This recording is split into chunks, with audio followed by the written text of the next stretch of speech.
Hello! Welcome back. We have worked through technical difficulties that we just experienced, and I want to thank everybody for their patience. This does happen sometimes, but it's good to be back. My name is Mark Q. I am the Director of Operations of Mondo Cane Publishing, and this is Mondo Cane Takeover on Weave the Tale. I want to give a very special thank you to the entire Weave the Tale team.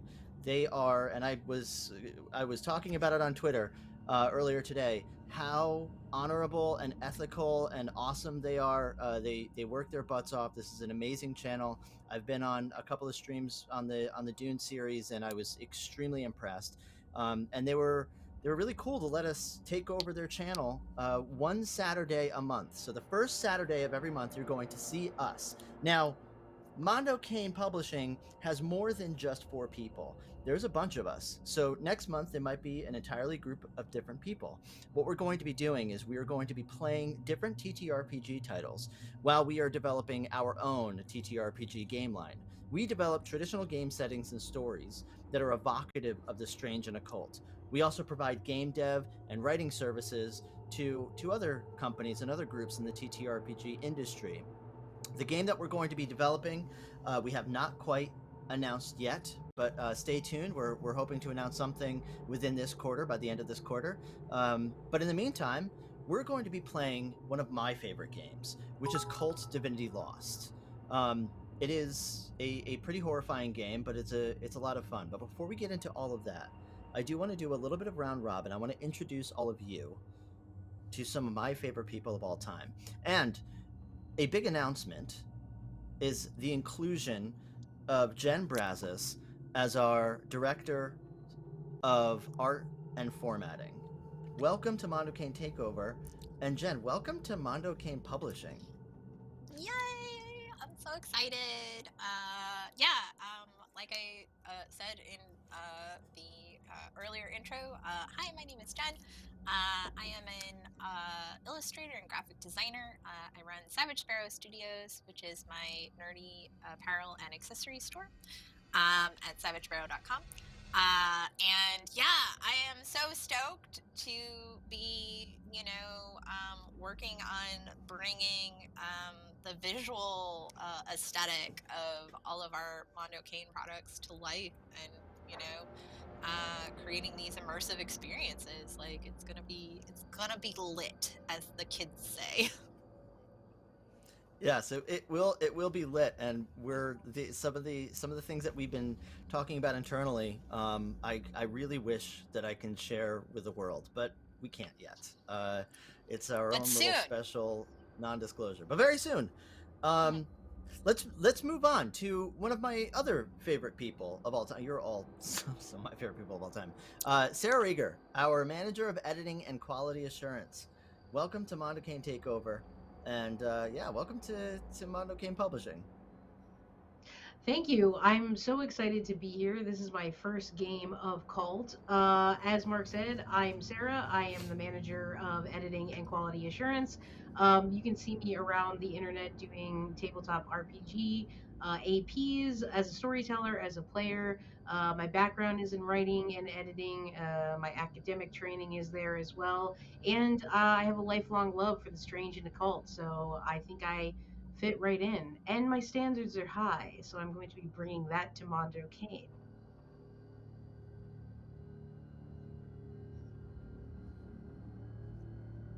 I think you're muted, Mark. That I am. That's one of the reasons why we brought you into this role, is because your attention to fine detail.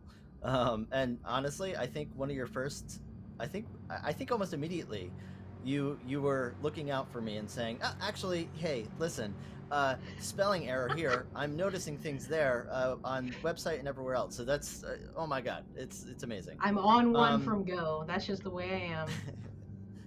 yeah, maybe I'm on one.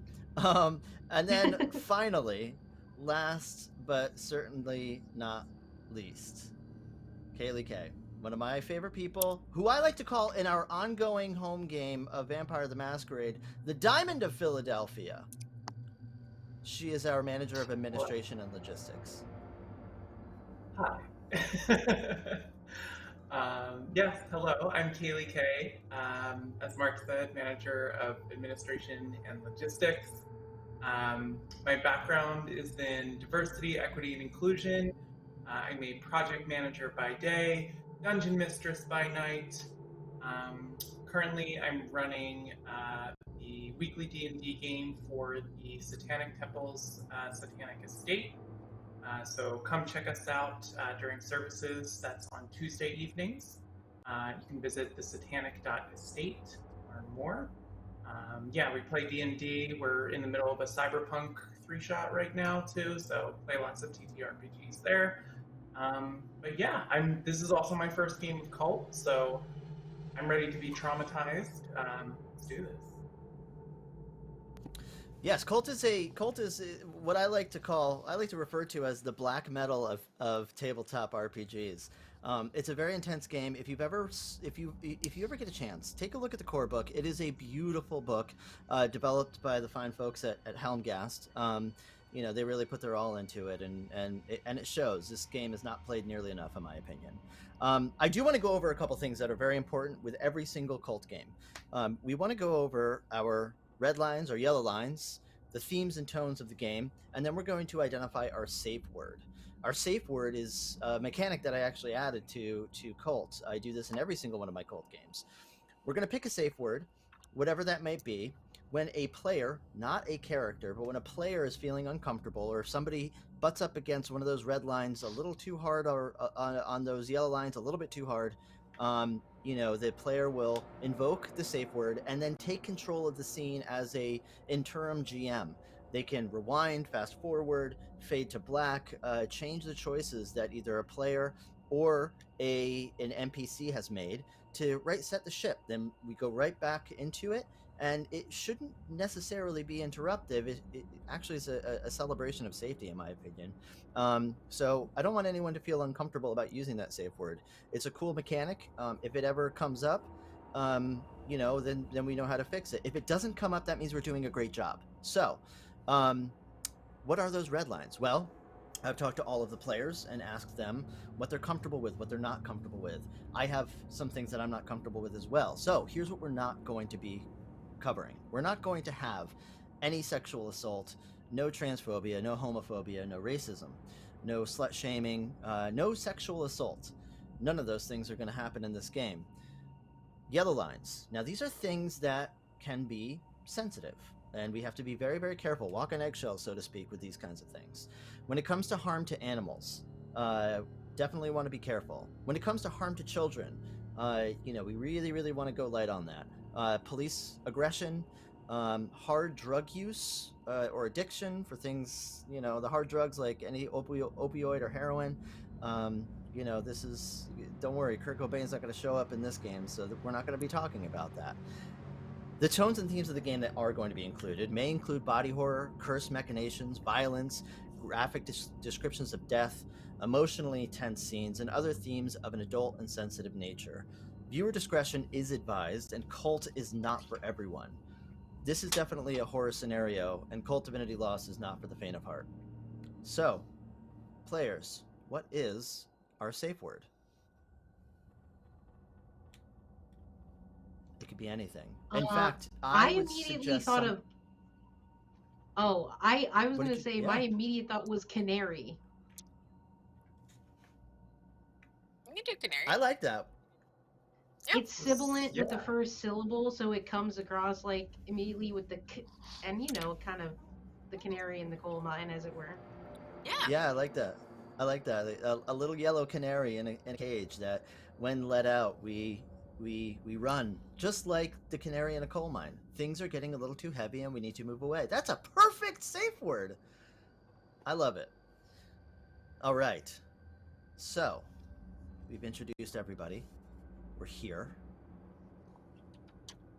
I think it's time. I think it's time to think about some things. It's time to review some memories. It's time to go back. There are certain places that hold power in our memory. A house can hold ghosts of the past who experience the joy and trauma of those who live within it. Neighborhood shops and bodegas imbued with the magic of conveniences long forgotten. We think fondly of our favorite shops, once containing treasured curiosities and serve as a backdrop to the day-to-day dramas of every patron. Across the United States, the fronts of retail stores are peppered with going out of business signs, or worse yet, boarded up and abandoned for years to come. One such place has been condemned since the global financial crisis around 2008. A small shop in a dead outlet mall, where not even the destitute huddle inside as a place to warm themselves up and sleep. This place, now cursed, was once the location of a vintage video shop and coffee shop called the Celluloid Cafe. If you were to pry back the rotting plyboards, you might see the store exactly how it was: dust-covered VHS tapes and DVD cases stacked neatly in rows, and thick television sets hanging above the booths where patrons would sip their coffee and enjoy an obscure film with their friends. The decor is something out of a David Lynch movie. Hipsters from the 2000s would smoke cloved cigarettes in front of this hidden gem while gothic club beats pumped from the speakers inside. Celluloid Cafe was, in short, a scene. Owned by an eccentric old artist named Alan who rarely visited, and run by hipsters. Let's go inside. Let's meet some of the people. Who's working at the register right now?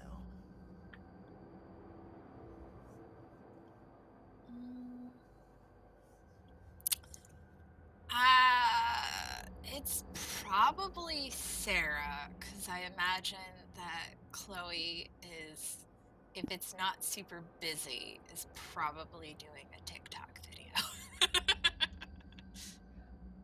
Oh, I thought I was the friend that just hangs around. Oh, okay. I thought we both So I were. am not an employee. Here's the thing: is video store employee, so if you're not hanging around, then she'll be by the register. Yeah, now, Caitlin, you're obviously taking control of things as you typically do, having to really run the day-to-day of this store while Chloe is staring at her phone and, you know,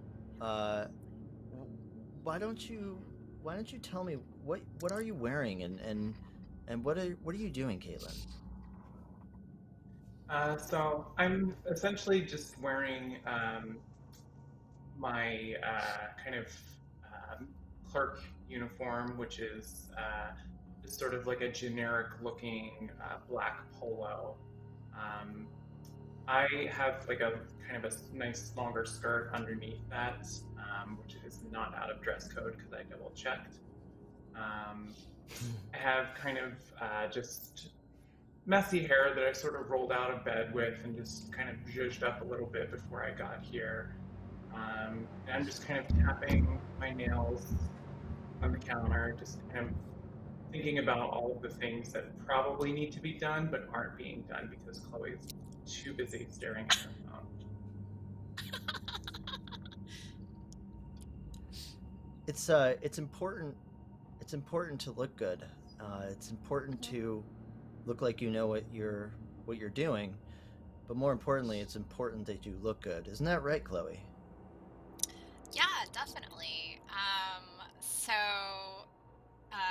Chloe, basically, I imagine that part of the reason why her slacking is tolerated is because she does bring people into the shop. So she is very much a pastel goth, totally e-girl vibes. Her hair color changes every 2 weeks. Right now it is this beautiful cotton candy mismatch of various pastel colors.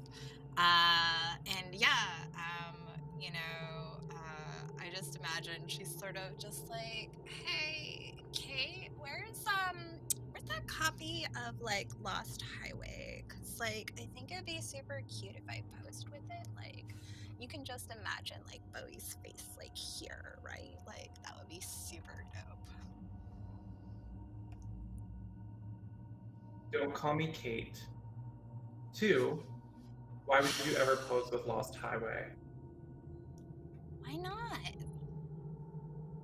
Like, don't you? It's That so song not is your so vibe. good.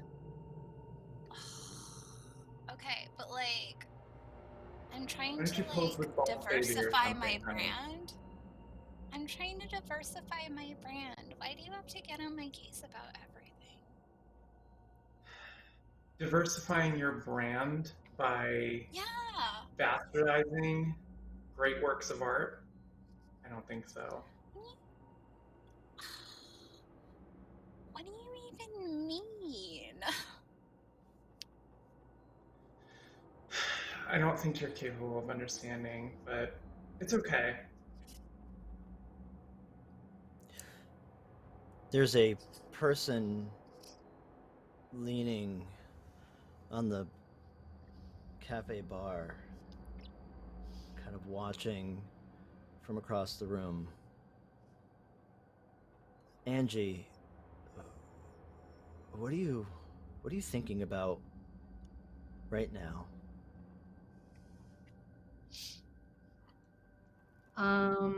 I'm thinking about the deliveries I'm probably slated to make this evening. I have to go to that super annoying frat house, but they're gonna buy an ounce off me, so it's fine, I guess. Um, and I'm just hoping I get some information about the uh, the movies that I've been seeking out, the specific disturbing titles, to see if they're gonna show up today. Ah, yes. Those films that strike fear, films that almost have a life of their own and a legend of their own. This store is filled with them if you were to look carefully. While there are your typical blockbusters, the thing about Celluloid Cafe is the shop prides itself in its rare collections. You'll see limited edition DVDs and limited edition laser discs that are hundreds of dollars, most likely sitting there for a long time before someone decides to come and pick it up, some film buff like yourself. The owner likes to make sure of that there are special collections. This is not just one of those shops. It's not a blockbuster. It's not a place that is welcome to normies. That said, a little music can be played, and whatever type of music that you decide could probably compel some of those normies to walk right out as they enter the building. What kind of music is playing right now?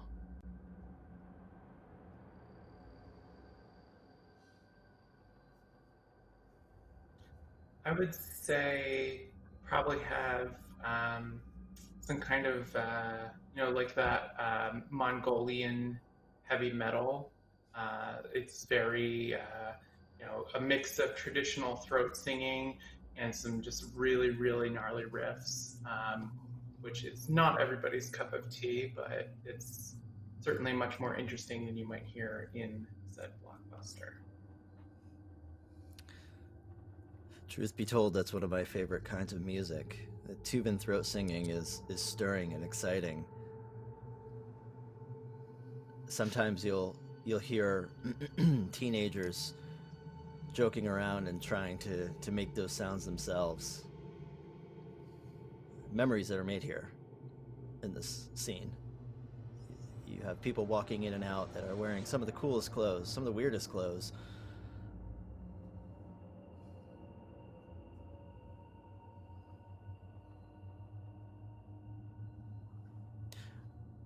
I find that memories like this are different than they really were. And maybe this experience that we're walking through right now is more of a jilted memory rather than an actual happening. Maybe we're each one of us remembering what happened that one normal day. That one normal day that became super normal. Caitlin and Chloe, while you're arguing, the phone rings. It's one of those radio phones. You know, the analog turning of the wheel, the high-pitched bell. Rotary phone. Yeah, it sounds like a prison phone.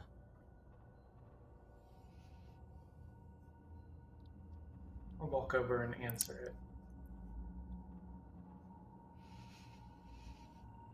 Celluloid Cafe, how can I help? Yeah, excuse me.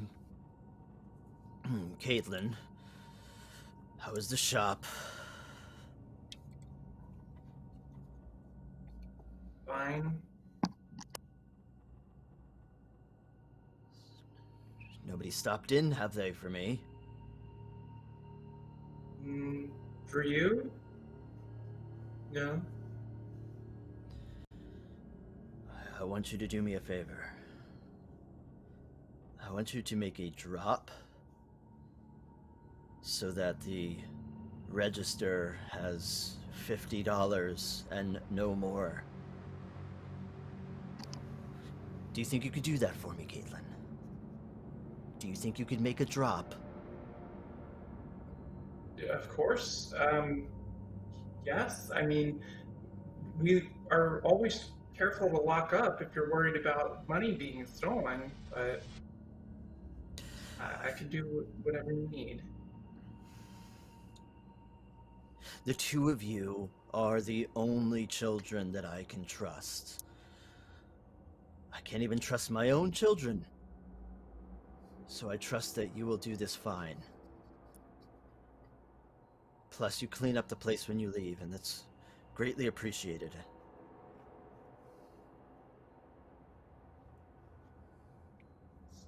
Doing my job. Yes. By the way,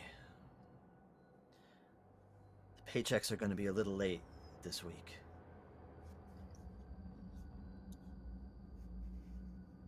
Okay. Don't get alarmed. Don't get alarmed. Just a few days. I have something that has come up. One more thing. Somebody is going to be dropping off some media. It's important that you take them at any cost. They're a special edition, and I hope they come today. And of course, I'm going to need you to review the tapes as usual and properly categorize them and mark them in the catalog. And I will be coming in a little later to take an inventory of that catalog. Of course. Anything you say. Yeah, we can handle it. I don't mean to be vague, but this is extremely important. Well, we need this collection. Do you understand? Of course. Yeah, you can count on me. We won't let you down. Promise. Yes. Is Chloe on her phone again? Don't get her. I think so. I lost track of her. I try to pay. Yes. She's here. Do you want to speak to her? Oh, no. No. I don't know what we're gonna do with that girl, but she brings in patrons and people seem to like her. I don't know why.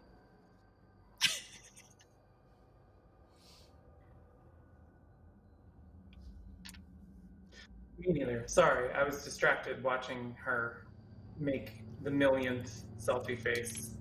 Is there anything else? No, that's it. It's important that you receive the media, but please do make sure to do that drop before that happens. Yes, of course. We'll get right to that. Yes, well. Good day. Later. Click. I think Angie was listening intently at the one side of the conversation, and she kind of like cranes her neck and looks over at Caitlin.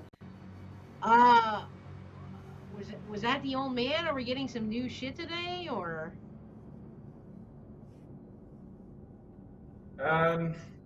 Might do, but if we get anything, we've got to catalog it and, do all that stuff. So. Well, I mean, I don't have stuff to do till I don't have to go anywhere until later. So I mean, I can help out if you want, especially some really sick shit. You know, you can look away and be for my eyes. Oh no! Like, we have to do this together. It'd be super, super fun. You ever been on the deep web, Chloe? I dated a guy who was on the deep web once. Okay. What was that like, Chloe? Yeah, what? I don't know. He was like always on his computer, and it was like really annoying because, like, I mean, again, I'm like really hot. I mean, I am, right? Like, so you'd think that that is an objective fact. Thank you. Thank you. Exactly. So you would think that he would, like, look up from whatever he was doing on his computer to be like, oh my God, you're hot. Let's bang. Right? Like, hello. Well, in his defense, there's some things you can see and get on there that you just can't get anywhere else. Yeah. And right now, he's not getting this. So. Fair enough.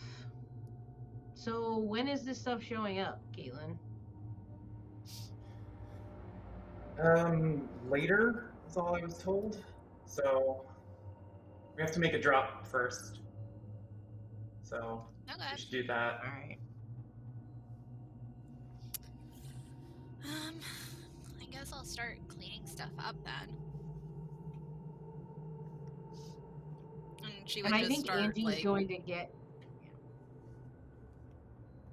Go ahead.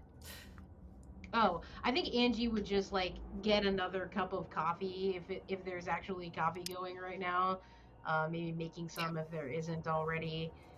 I imagine the coffee pot has a bunch of burnt shit on the bottom. You've got that, like, really bitter smell in addition to, like, I'm assuming, like, the stale popcorn, the old carpets. Like, it's really a cornucopia of nostalgic scents.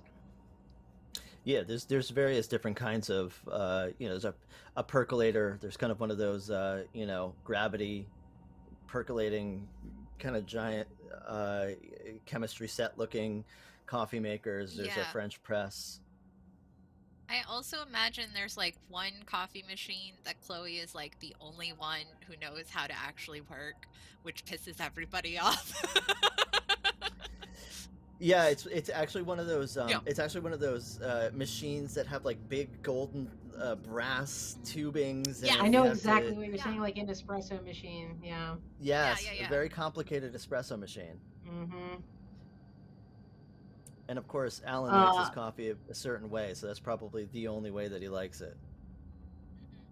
Yeah, I just want the percolator, bitter and black, old school style. Thinking myself some kind of special agent Dale Cooper type. Yeah, if it has like a faint taste of cigarette ashes in there from like, people not quite washing out the mugs thoroughly, like, more the better. Yeah, there's Caitlin's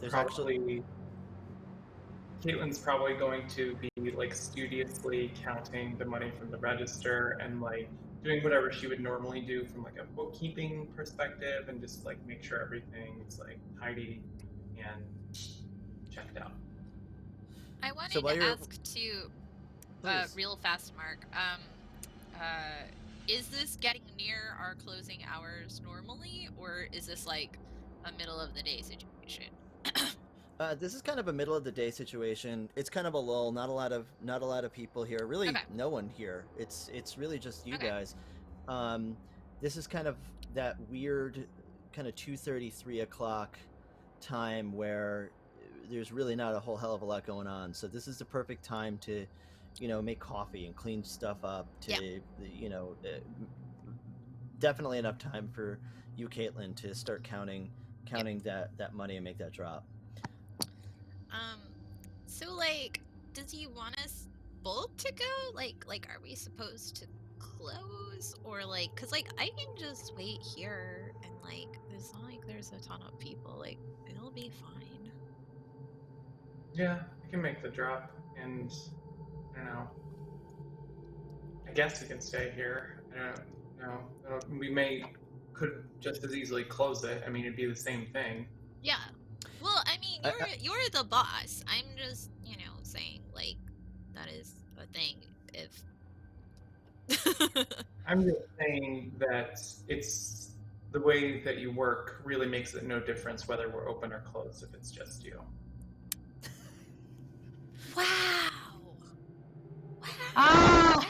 I'm feeling very attacked right now. Like, why are you All right, coming at me Laganja. like this? Just watch the register, please. Thank you. Yeah, it'll be fine. Do you want me to do anything, or?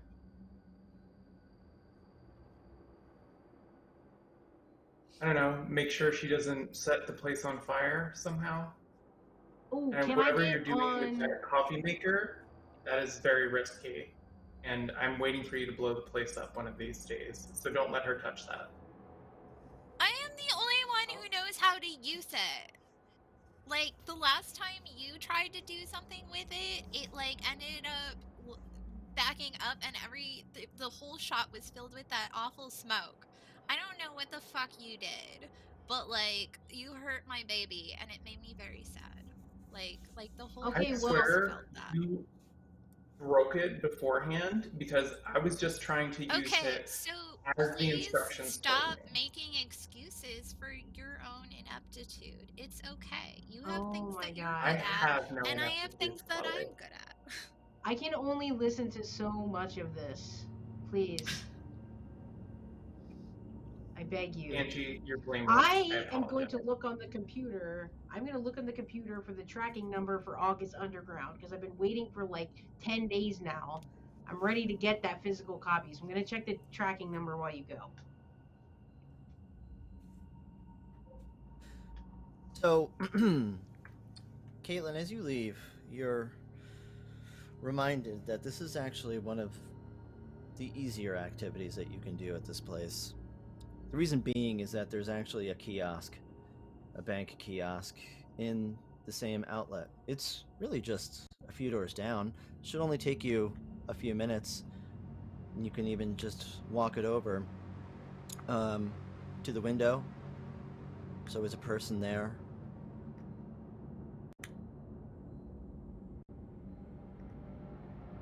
Small booth attached to the side of a building, thick glass.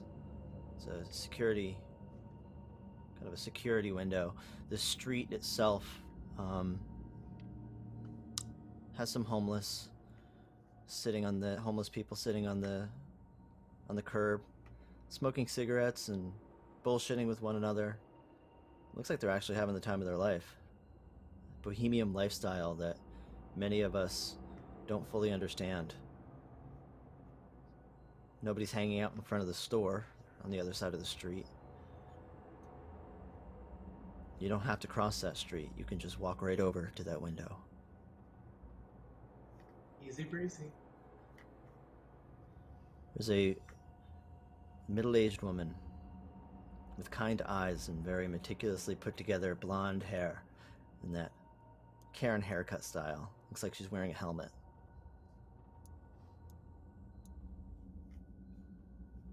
How y'all doing? How can I help you? Just making a deposit, thanks. Oh, big money, big money. Okay, I'm sorry. Do you have your bank card? Do I usually? Oh, I'm sorry. You're from the porno store down the street. Is that right? Oh, not porno. It's video store, yeah, but not Oh, like adult movies. Adult movies, but oh, it's really artistic pieces there. Just you know, really, really amazing bits of cinema. oh yes. I hear you loud and clear. My husband liked those types of movies as well, but he's no longer around. Not anymore. I made sure of it.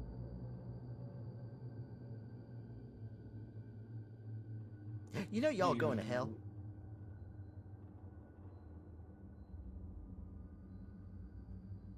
Hey, um, I don't know what I did to offend you. Oh well, not It's- you. Not you. That store. Store? That store's going to hell. How do you take an entire store and send it to... Ma'am, I just want to drop this money off. Oh yes, of course. Big money. Big money. Oh, I'm sorry. You could just slide it through the slot here, and she pushes open kind of the little drawer, metal drawer, and it kind of thunks with a clank. And there's a little piece of metal that you can hold down the money, so it doesn't blow away in the breeze. Slide it in. Secure it. All right. This will just take one moment. And so she starts counting the money. And she's counting the money. She's licking her fingers. Every time she licks her fingers, she takes a little bit longer. Starts muttering to herself. I told him it didn't take that long. Go to the store. I'll take you to the store. Oh yeah, I took him there. I took him right there. Now he's home with Jesus. Never gonna bother me again. Didn't even find out. Okay, well, this looks pretty good. I'll put it in the account. Is there anything else I can help you with? A receipt would be nice. Oh, that's right. And she shoves open the slot very abruptly. It's a printed out receipt. Reach for it. I love your makeup, by the way. Thank you. Goodbye. Go with God. Go with God. Gonna do like a quick walk away from there. There's a bell on top of the door of the store every time somebody walks in. Ding-a-ling, ding-a-ling. Caitlin's at the bank, and there's a man with I would say maybe in his late 30s, early 40s, wearing a polo shirt, baseball cap, some slacks, dad wear. He's wearing dark sunglasses. He's holding this big box. Kind of looks out the door before closing it. Looks around. Sees you, Chloe, at the counter and freezes.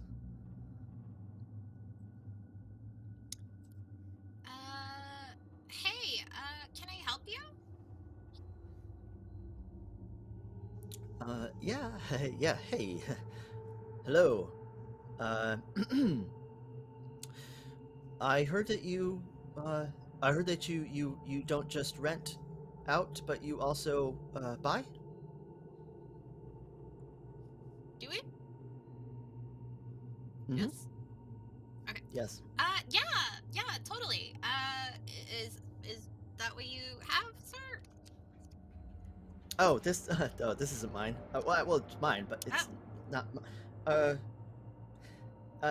Yes, I would like to sell these videotapes, please. Yeah, sure. Come over here. I'll look Okay. over, and my manager stepped out for just a second, but she'll be right back. So we can just see what you got. Can you do me a favor, Chloe? Yeah. Can you look in your character sheet? Yeah. You want me to roll that disadvantage? I just want to double check. Yeah. Your disadvantage. If you could roll that for me, that'd be great. So it's just 2d10s, no modifiers, right? That's 2d10s, and I believe unless there's a modifier on your disadvantage, can you read what your disadvantage is? It is object of desire. When you meet one or more new people, roll +0. Yes. At 15 plus, the desire is not awakened. 10 to 14, someone becomes desirous of you. The GM takes 1 hold. At 9 or less, a strong desire is awakened, and the GM takes 3 hold. Beautiful. Why don't you roll 2d10 with no modifiers, please. I rolled an 11. You rolled an 11. Okay. Yes. So the man puts the 1 box hold. down. The man puts the box down on the counter, and he places his hand kind of on top of the box and kind of leans a little bit. It's like, wow, your hair is just great. Oh, thank you. You're so nice. Yeah, you look familiar though. Have we met before? I mean, I don't know. Are you on TikTok at all? I'm Baby Mondo Your baby Amunuu. Baby Well, my my daughter follows your tactic. She's a big fan, and I've just seen it. Oh my gosh! Oh, thank you. Oh, that's so very sweet. You know, maybe it would be. I know my daughter would love it. If maybe we can, if I were to show her a picture of us together, she would absolutely go bonkers. She would love it. Would you mind? Like a selfie? Oh yeah, sure, of course. So he takes out a BlackBerry, something that you probably haven't seen in quite some time. And he goes to like hold it up just to take a picture of you. Say selfie! Haha! Say selfie!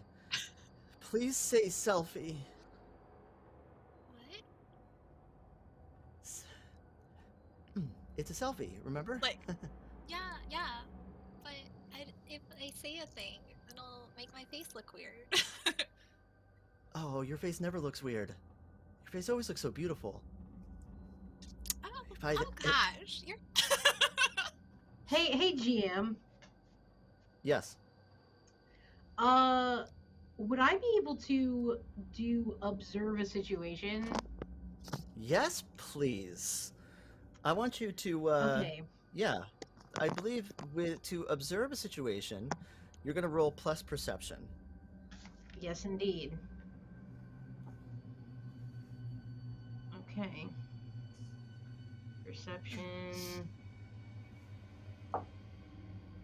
Okay. Perception is listed. Okay, so that's an 8 for me. That's an 8 for you. Okay. Yeah.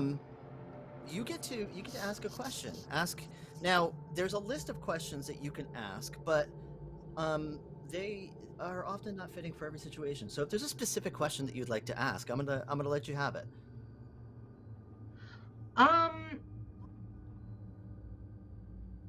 While you're observing, there is actually what would you a like specific to know? question. Yes. Yes, there is a specific question. That would be when Angie is observing this man and this interaction with Chloe, is there any distinct or unusual body language or body, like sweating, fidgeting, tics? Is there any of that when I'm observing the situation? Yes, his knees are shaking, like kind of like if you have been standing for a long time or have been doing any kind of exerting activity, specifically with your legs, running or whatever. There's this kind of like pulsing sensation in your muscles that's almost uncontrollable, and it looks a little bit like that a little bit of like this weird kind of dancey, fidgety, kind of knee popping thing that he's doing. Interesting. And I think upon observing that, like, I'm not getting up or saying anything, but like I'm trying to catch Chloe's eye and do like the woman to woman glance of, Yeah. are you okay? Like, I and mean, just be I like will kind of say- eyes wide and like, Yeah, I will say that, like, definitely when he says the thing about, like, the selfie and, like, the follow-up comment to that, Chloe shoots, Angie that look of, like, this is weird! um, so, yeah, she's just kind of, like, her smile goes from, like, oh, cool, a fan, to that customer service smile of, oh, a fan. That kind of fan. So when you do that, he kind of like, he's standing there and smiling, very excited, but then he kind of notices something in your eyes, and then he turns and looks at you, Angie. Oh, we're not alone. Or of course, there's. Yeah. If I could just get that picture. Just if I could. Of course. And he Yeah. kind of like the way that he takes a picture is, it's almost like he's not even really paying attention to you anymore. He keeps kind of looking back at you, Angie, and he snaps a photo, and Angie, you could see the photo that comes up, and it's like blurry, and half of Chloe's body and her like like bottom part of her face is kind of in it, but it's not. He clearly was not paying attention, but he gives you a look when he turns and looks at you that can only be described as anger. And then he turns back to Chloe.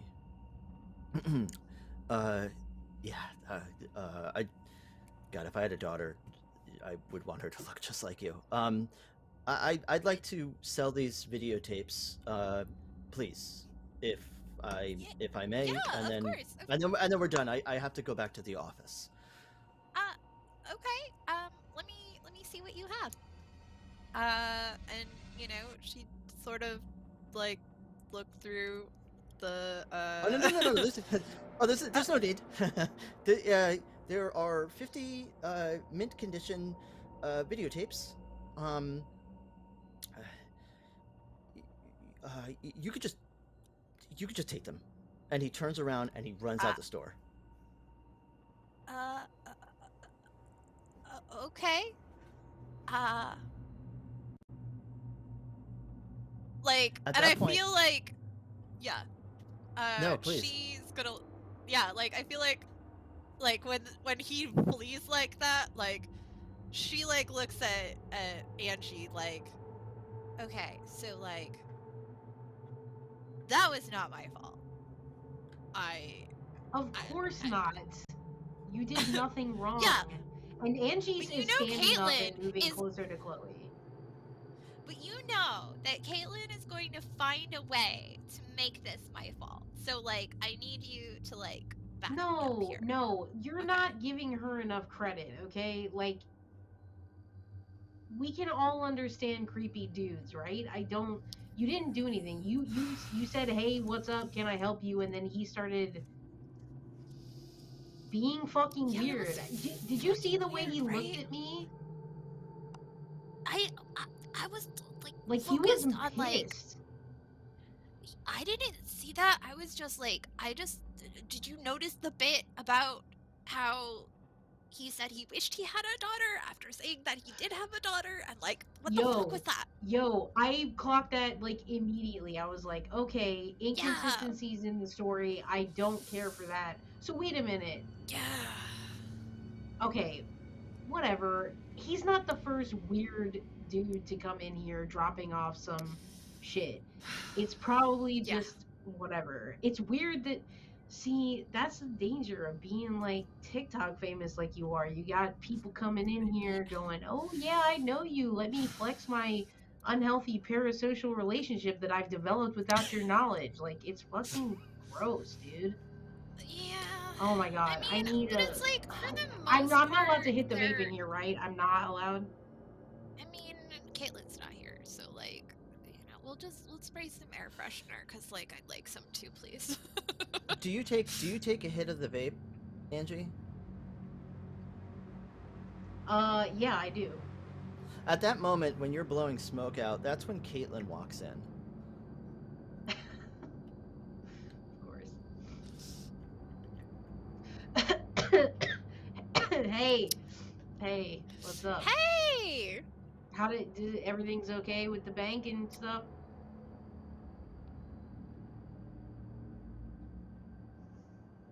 Muted.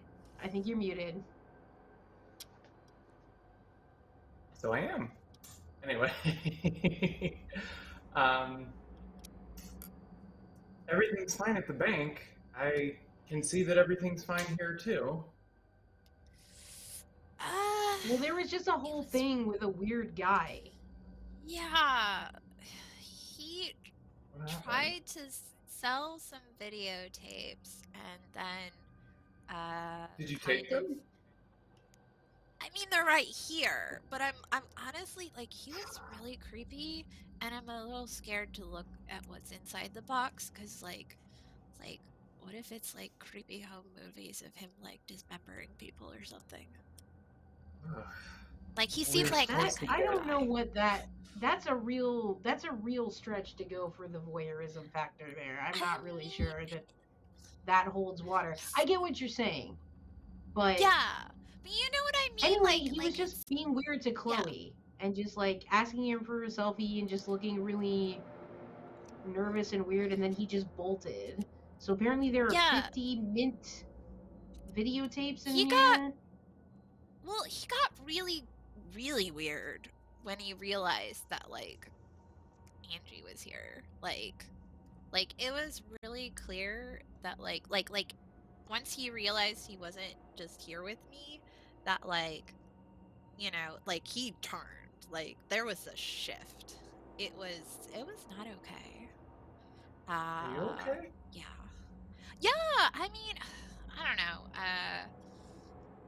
I will get to okay.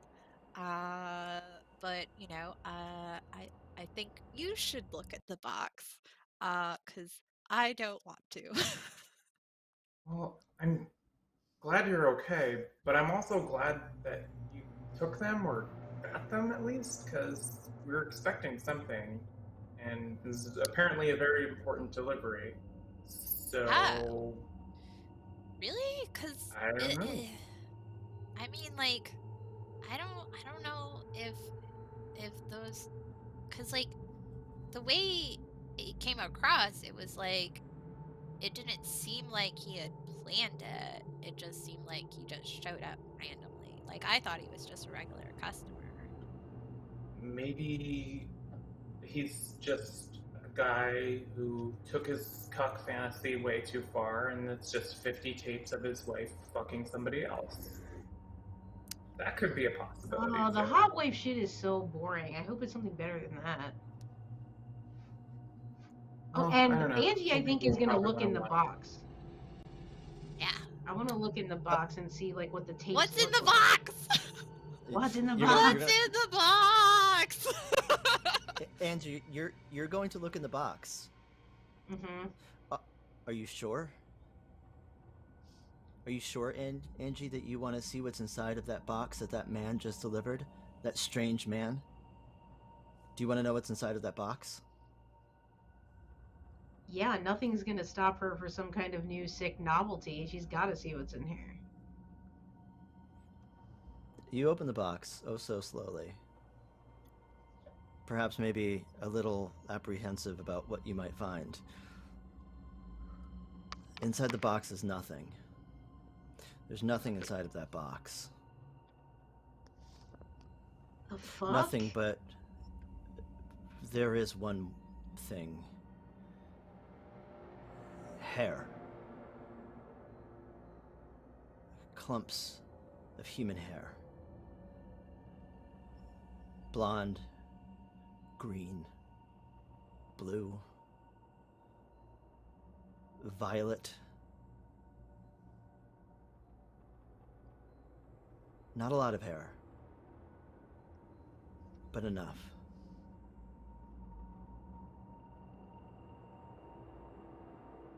I want all of Is you it to something- roll to keep it together.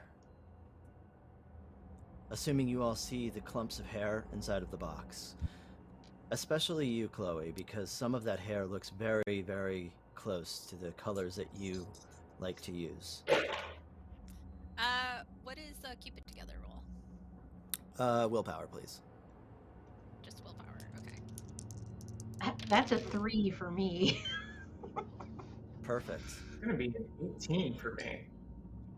Oh, wait a minute. Am I supposed to be rolling 2d10 at the same time? Oh, yes, please. Oh, shit. I was only rolling 1. That was my bad. I get 13. You get 13. Okay, I'm sorry. That's 11 for me then.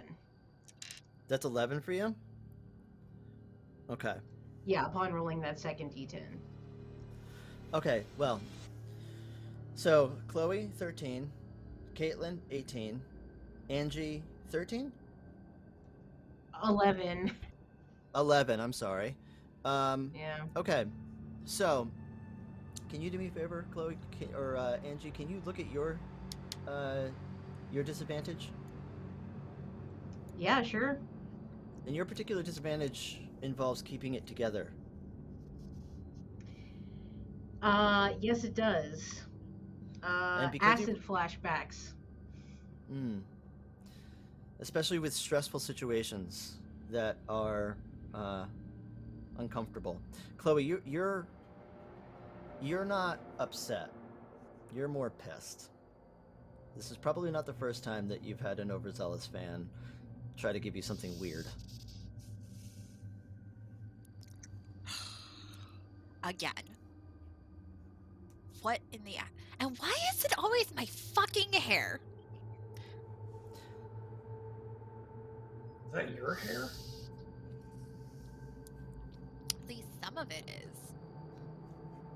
Is it even like- real? Like, could it just be, like, cut up parts of extensions or something? Angie, when you say that, you kind of look back down at the box. And there on the end of that hair seems to be small bits of flesh caked with blood. There are maggots that are crawling out of each of the clumps of hair. You hear kind of a squeaking, squealing. The worms open up their gaping mouths. There's small faces on each one of the worms, children's faces, and they scream. The man with the red eye. It's a big red eye looking directly at you while the worms and the children scream.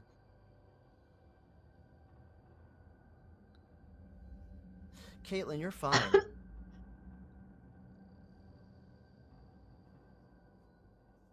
What? Angie, I'm sorry. No. Right? No, Yeah. No, I microdosed this morning and I'm seeing shit in the box. It's not. That's not real. Are you okay? Do you see and she's just like frantically pointing into the box. Do you see there's like little bits of like skin and like little like maggots? Like, do you see that on the ends of the hair? No, that's... And like, I imagine Chloe like looks at Caitlin like, you don't see this, right? Like giving her that look of like... Do you want to look closer, either one of you, Chloe or Caitlin, in the box? You don't need to roll. I guess. You could look. Do you want to pick up a piece of hair? You can pick one up if you'd like. Yeah, I guess she'd like look at to see like, you know, whatever one looked like the color that she had like, you know, within the last month or whatever. So, you know, probably a strand of like, you know, neon green or something.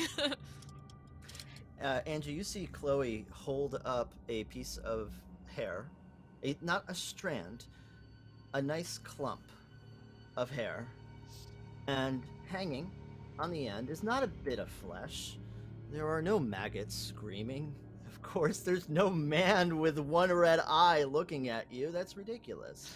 There is a little piece of Velcro. Chloe, you know immediately what this is. These aren't clumps of human hair. These are extensions, baby.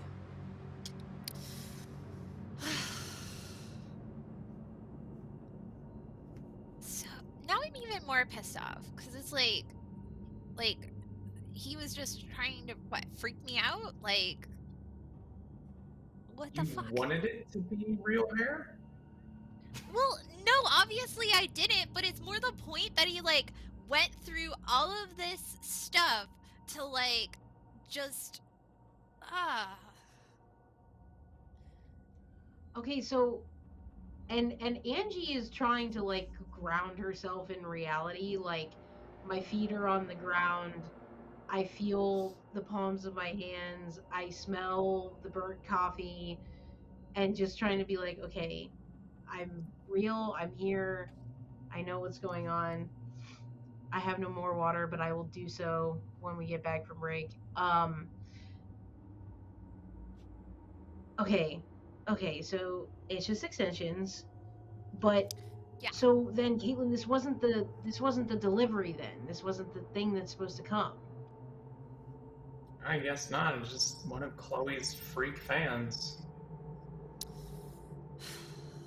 Okay, I have to listen. This was tomorrow, another day. We have to like. I need to sit down with you, and we need to talk about like cybersecurity and like see what's going on and make sure your like IP address is hidden and you can like lock down all your accounts. Like maybe go private for a while. Like I know that'll affect your shit, but I don't know. Like this is too close a call, Chloe. Yeah. Ding ding! Ding ding! Somebody walks into the store. You hear footsteps behind you, Caitlin.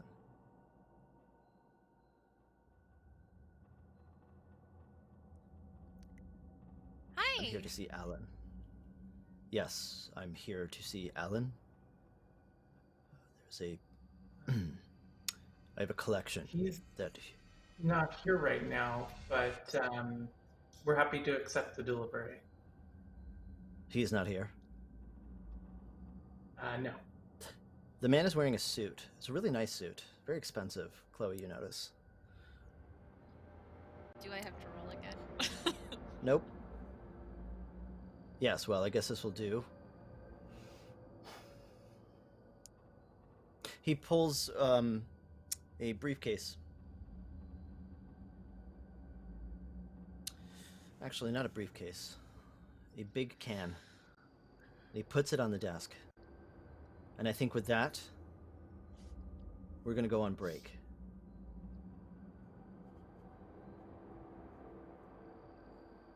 Thank you for watching Mondo Cane Takeover. We will be right back. I am Marquio. This is Weave the Tale. We're playing Kult Divinity Lost. If you're interested, check out mondocanepublishing.com. There's a link to our shop where we're selling gear and merch. If you're interested, that's wonderful. But even just checking us out, maybe following us on Twitter at Mondo Cane Pub is amazing. I'm having a great time playing this game. This is very creepy. All of you are wonderful. And I want to thank all the audience for being patient with some of our technical difficulties. Does anybody have any parting words before we go on break? So that we can refill our waters. Thanks for the Hail Hydras.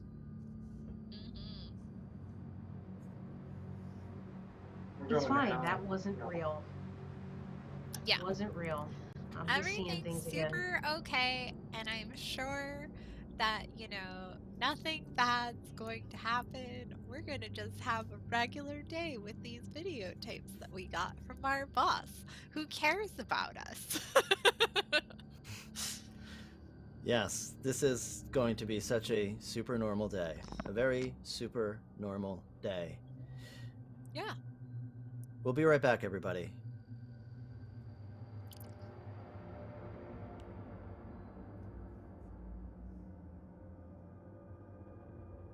If we keep waving, maybe they'll put us on break.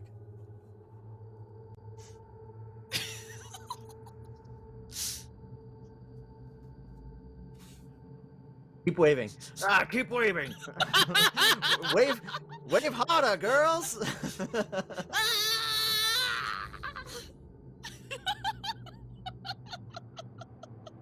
It kind of reminds me of the Dune stream when we were doing the Dune flow. Yeah. The flow. There we go. Gotta bring it back. It's super great. Have to bring it back. Yeah.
welcome.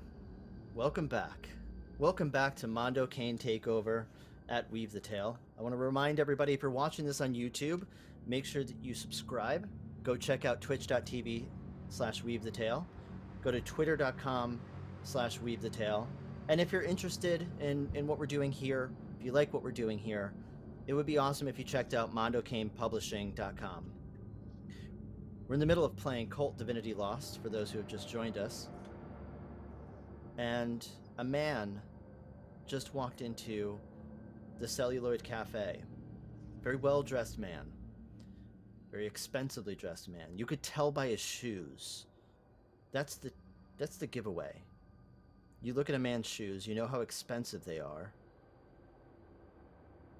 You can determine how well off this individual is. And this individual is holding a box, a can. One of those ammo cans, you know, kind of like a it's a very solid, thick, heavy green can that you keep ammo in. On the top of it, there is, on scrawled writing, something strange in a different language. I was told to meet Alan here. And he's not here, and we just have you three. Very disappointing, but... Well, look, I'd like to I'm sell the this. manager on duty, so it's effectively like leaving them with Alan. He specifically called and told me to expect the delivery, so if you need me to sign something, I'm happy to do it. All right. That's fine. I'd rather not trade names, if that's okay with you. I don't care who you are. Can we put a name down on our invoice? Like, just something? John Smith. And he takes his glasses off.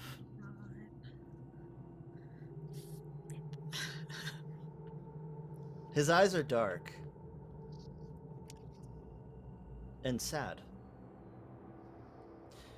They're a little red. He's obviously a drinker.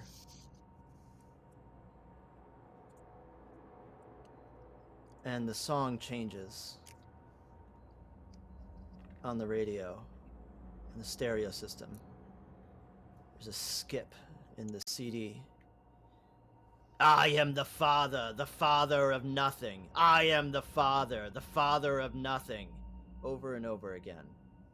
And it gets louder and louder and louder. Chloe, The like, fuck? looks Caitlin, at Caitlin. shut it! Somebody shut it off.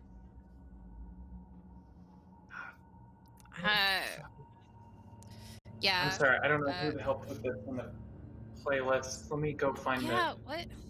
Where's the Spotify? Damn it. And I imagine Chloe's just trying to, like, fiddle with the computer Spotify to make it stop. And Caitlin kind of like shoving out, like, no, let me just... Okay. Like, you're the one who put this together. Like, I don't... Try and pause the music. Alright, well... Why don't you roll for me? But I want to understand how you're trying to do this. Are you trying to do this nice and easy or nice and efficiently? I would say efficiently is more my speed. Okay. Let's use let's have you roll coolness for me. So kind of act under pressure. It's gonna be 15. The music shuts off. I can leave if this is a bad time. No, it's just a weird Spotify thing. Do you need? You don't need us to sign anything to like prove that you delivered this, like receipt, like a record. Oh no, this is not a delivery. This is an exchange of sorts. He slides the can over to you. There's actually a big lock on the can. It's like a big brass lock. He takes out a very dramatic looking brass key and unlatches it. On the top of the box, you can see the words La Divina Commedia. As he's opening it very delicately and very professionally, he explains that this is a collection. It's a repressing of the early 1920s art house film, commissioned by the Italian occultist Julius Evola. There were only 10 reprintings of this triptych, and the original film was lost in a massive celluloid fire. It's very expensive. It's very valuable. It's very precious. So you must be careful with this. And inside of the box, there is a bag. It's kind of like a burlap bag, and he snaps it closed and puts the lock back on it, and he pulls the box towards himself again. Alan and I agreed on a price, not a full agreement, but we are willing to start at 1,000.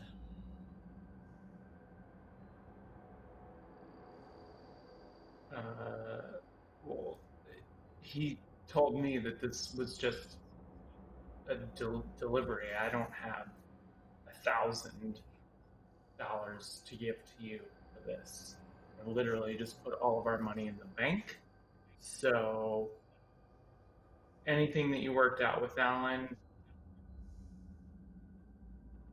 that's above my pay grade.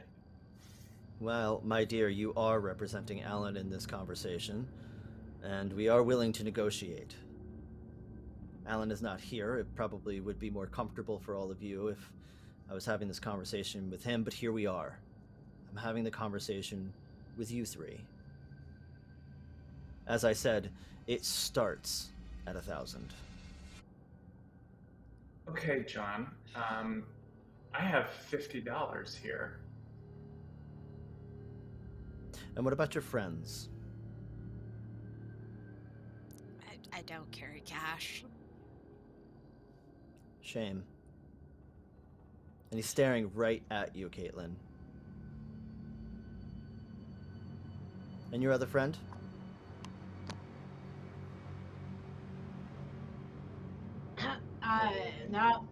Nope. I just use Cash App. You know. Yeah. Cash App. Chloe's gonna like walk closer to Caitlin just to like, you know, be next to her in solidarity, because this is getting into a creepy situation again. And just to be clear, GM, Angie is lying. She has lots of cash on her, probably. So, are you saying that you're trying to convince this person? You're trying to influence this person that you don't have money that clearly is burning in your pocket? Yeah, basically. Yes, why don't you roll plus charisma to sufficiently convince him Plus that charisma. he's dealing with three people who don't nearly have $1,000 to their name. Yeah, this is not a good one for old Angie. Oh man, that's painful. I got 5. I'm sorry, 5? Was that plus your charisma? My charisma is -2. Interesting. And I rolled a 2 and a 5. 5. And Yeah. he slowly turns and looks at you, Angie. And looks you up and down. He leans over, gives a sniff. Something tells me that you're not being quite honest. And honesty is one of the very first principles of negotiation. I don't work here, so... Neither do I. So what would be an appropriate exchange, given that the starting ask of $1,000 is not appropriate? And given that your friend here is a liar and a thief. Okay. A thief? She didn't steal anything. Yeah, Well, and also well- she doesn't work for Alan.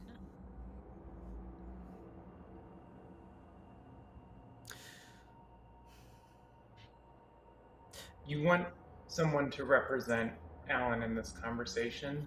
That's me. You want somebody who knows Yes. the value of what you're trying to give to us? That's me. You can leave my friends out of this. Let's talk. Let's do that.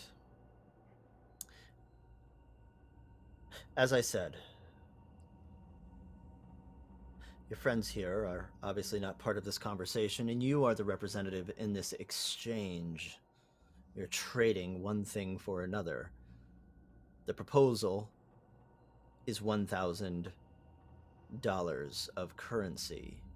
However, we are willing to negotiate that cost to something different or less. The question is, since I have given you a proposed cost of agreement, what is your counteroffer? So, GM, I'm wondering if I can use my advantage in this case as a film expert to kind of use what I might know about this type of film to kind of make it sound like I know what's at stake here. I think that is a fantastic idea. You were given some information. You know that the title is La Divina Commedia by the scrawling on the top of the box. You know that it was commissioned by Italian occultist Julius Evola, since that's what he told you. And this is a very rare and collectible item that probably has some notoriety. So why don't you make that roll and see what happens?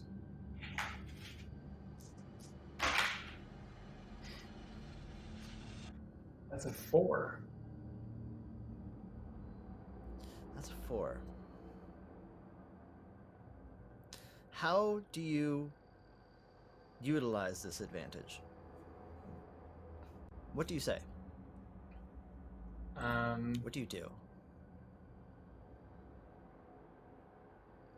Listen, I'm in film school and I'm like a pretty big deal. Like, my professor thinks my work is amazing and he's shown me like all of these amazing films. So I know what we're dealing with.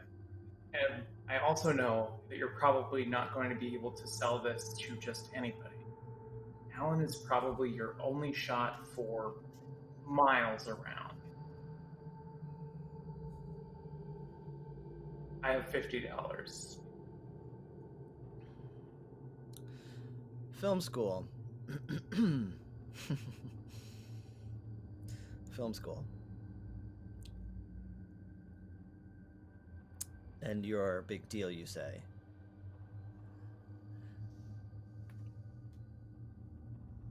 It's a pleasure to make your acquaintance, Ms. Big Deal. Alan is not the only. Alan is the first.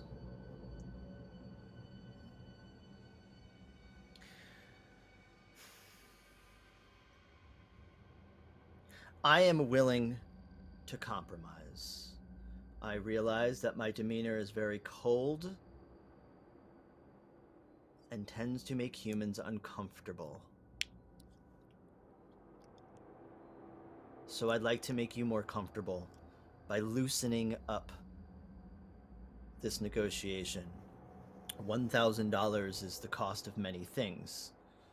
Those many things can be traded. It is a interpretation of value.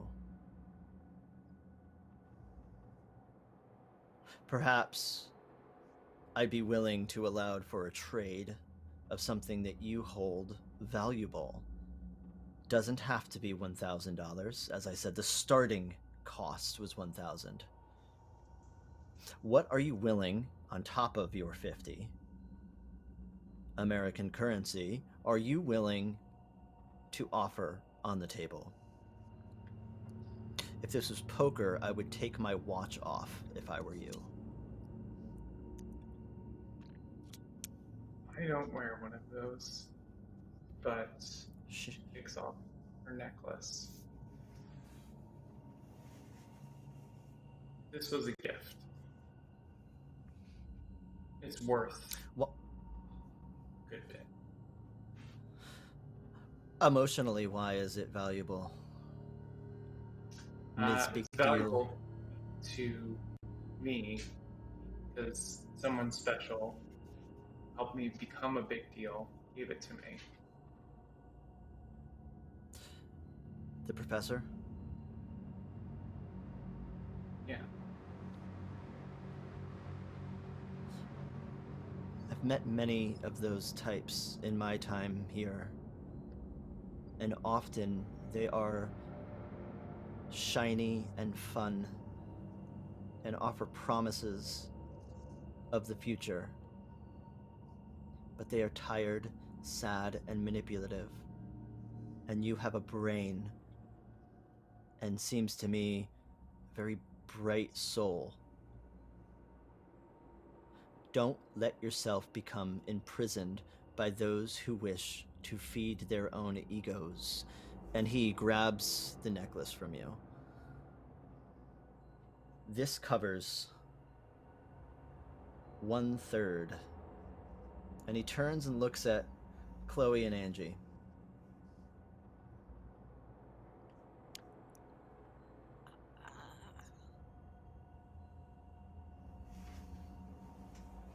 What say you, Ms. Big Deal? Would you like to enter them into the conversation?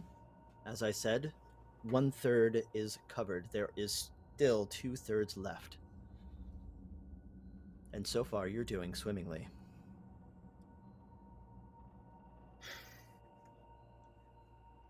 You two want in on this? Because Alan said we need to get this. Yeah. Whatever's gonna make him fuck off faster, and Angie like looks him directly in the face when she says that. And she has this beat up canvas like army surplus medic bag. So she kind of digs in there for a second and she pulls out a folded butterfly knife. It's kind of got that cheap like purple rainbow pearlescence, if you know what I'm talking about, on the handle. And she will kind of like do a little trick with it and close it back up, and she walks up to the man and holds it out, and she's like, this is the first thing that I bought myself when I turned 18 and left home. I didn't care about porn. I already had all the weed and cigarettes I wanted, and I just wanted something to say, it's my time now. I'm independent and I'm going out and I'm going to be protected. So, hope that's enough emotional weight for you. Your parents never really truly set you up. It's important that we set those we love up. The world is not an easy place, and a child having to set out on their own is heartbreaking. And the cold way in which you describe it is rather exciting. I'd rather like to meet these pieces of shit.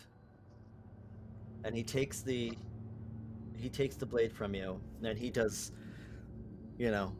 some butterfly knife tricks, throws it up in the air, catches it, snaps it closed. I like to wait.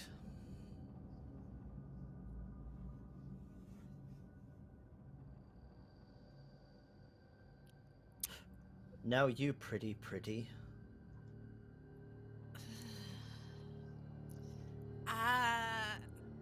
Well, I have this weird box of hair from this guy that was like super obsessed with me.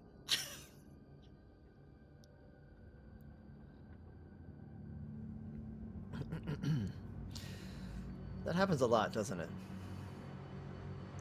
I mean, I don't really, not really, like, this was definitely kind of new, and not super great,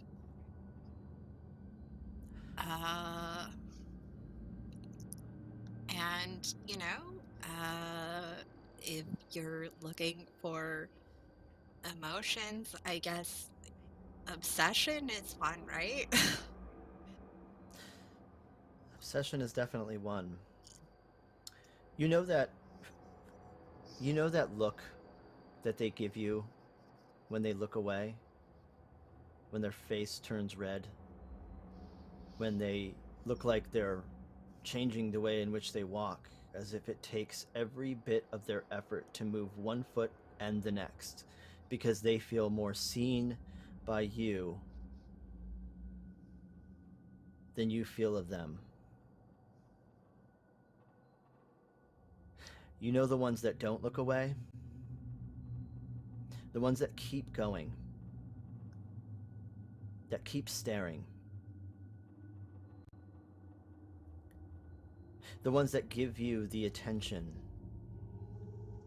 The ones that give you follows, clicks, engagements. There is not one in the lot that wishes you well. Your great downfall will be celebrated by each and every one of these cretins.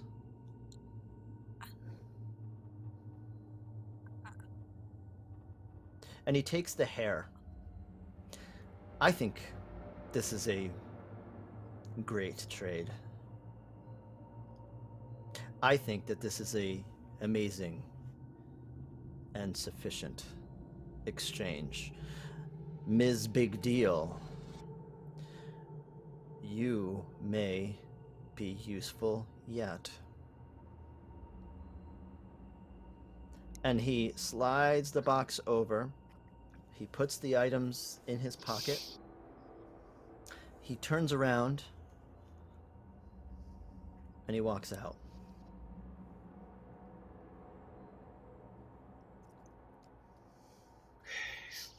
What the fuck just happened? I really want a shower. Okay, but all of you like heard what he was saying, like that really happened, like that. I'm not tripping. No, he really called us humans. I getting kind of like maybe like a Scientology or like a New Age religion kind of thing. Like maybe he's like a transcendent being, and he gets off on like, you know, trading sentimental shit or. I don't know. It just seems like plain old emotional sadism to me. Why would he say something like that? Just who says stuff like that? Chloe, it's okay. He's just some fucking guy. He's just trying to mess with us. He was mad that I wouldn't give up my cash. Like, Yeah. he's just whatever. It's fine. Like, he's no shrink.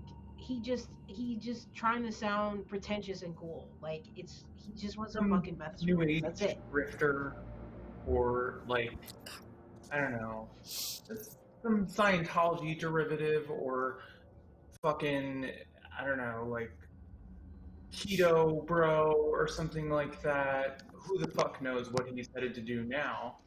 Probably, cleanse his colon with the power of the sun or something like that. Right? Yeah. Thanks. Okay, do we need to call Alan or something and tell him we got it, or Yeah. do we see what this is? And like real talk. I mean, I would like a raise or a bump, cause like that was next level weird for this place. Like there is a level of weird that I am okay with, that I have developed a skill set for dealing with, and that was way outside of that. Okay, so harrowing experience aside, you are going to need to step it up if you want to raise Chloe. Less phone time, more organizing, cataloging, stockroom stuff. I am handling the socials for this store, because otherwise we just don't get people in here. Like, you've seen them all. I'm just right? trying like, to develop you into like a cross-functional member of this team. And while I really value oh my your god, strength, Caitlin, do you so hear many yourself? opportunities Yo. for you to grow. Oh, thank you. I knew you cared. And she would give Caitlin a big hug. Caitlin tenses up and thank you. Mm-hmm.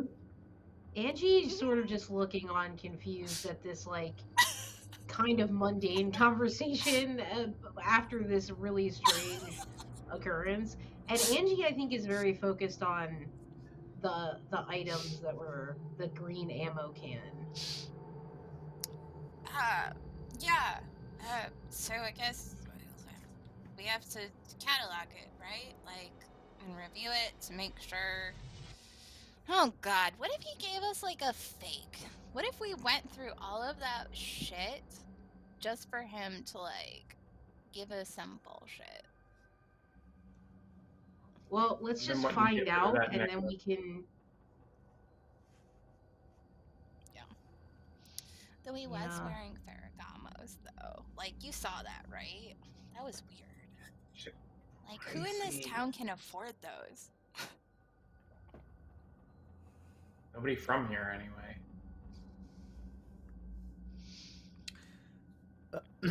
Angie, you see you're looking at this box.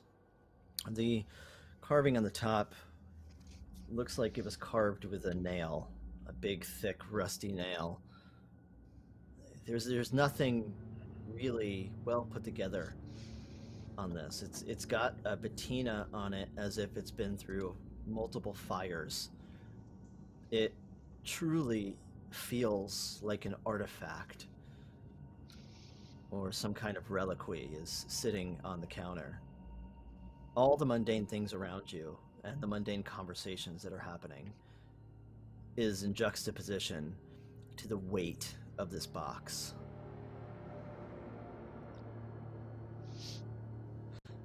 The key that sits next to it is, in a word, dramatic.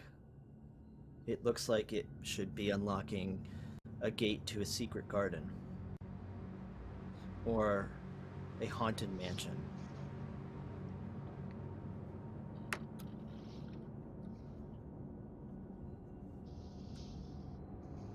What do?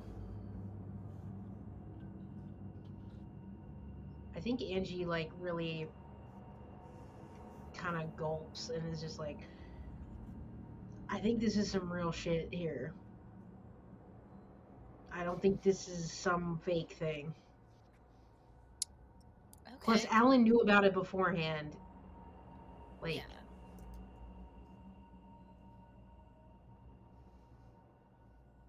One thing Caitlin, you left want me to do. to? I can open it if you want. As you're saying this, Caitlin takes the key and begins the process of opening it. Okay. Caitlin, you take the key. You unlock that brass lock. There's like a very satisfying click. It's a very old lock, but it doesn't feel tight. It's easy. It accepts the key. And you take the brass lock off. It's got one of those flip kind of secondary latches. Big hole cut in the middle of it. Snap it open, a loud clink, and you open up the box. It's got a swing top. Inside is a burlap bag wrapped in twine, which is kind of caked with some kind of like rust or something mushy. Do you open the bag? Yes. It feels like there are squares inside. They definitely feel like videotapes. They're the right weight. You open it up and pull out red videotapes.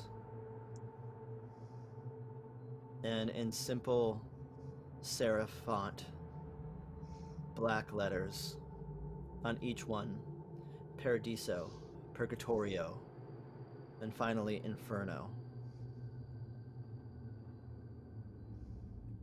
They don't look like they're very long. Through the little windows in the VHS, you can see the tape reels are not thick, like a standard 90-minute film. It's a very thin stack of tape. It can't be more than a few minutes long.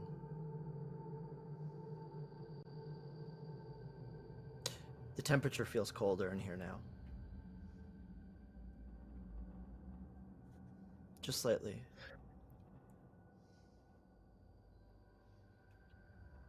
Well, this looks promising. Let's check the quality.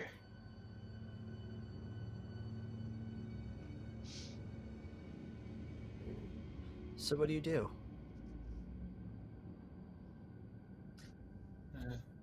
Collect them into a stack, and I imagine there's probably a back room or something where we would go to begin the process of cataloging and reviewing. Yeah. For I imagine that Caitlin doesn't argue when Chloe just goes to flip the closed side. It's a good idea, Chloe. These tapes hold Just weight. like- We have reached There's our threshold of creepy weirdos today. As you actually turn the sign closed, there's a guy with like big, Liberty spikes, smoking a cigarette, watching you close and go. Turns around and walks back to his awesome murdered out hoopty. There's the back room is locked. The office, Alan's office, is always locked when he's not there. However, there is a couple of viewing booths. Those viewing booths have doors on them that you can close, and there's a catalog book next to the register that you can grab on your way. These booths, sometimes you have to kick people out. Sometimes they're doing things with each other that they're not supposed to. Other times they're partaking in activities or substances that you'd rather not have in your store. Well, except you, Angie. And sometimes they're individuals that are watching the wrong kind of movie. Today is that day. Today is the day where 3 people sit in a booth and watch the wrong kind of movie. The question that I have for you is, which one do you put in? Which videotape? Do you pick up Paradiso? Do you pick up Purgatorio or Inferno? And do either of you, or any of you, know the reference of La Divina Commedia? There's two who I think I feel do. like Angie would, since she studies all these disturbing movies that often have to do with, I feel like classical references abound in those types of movies. So I'm trying not to metagame too much because Sarah, the player, knows the Divine Comedy, but I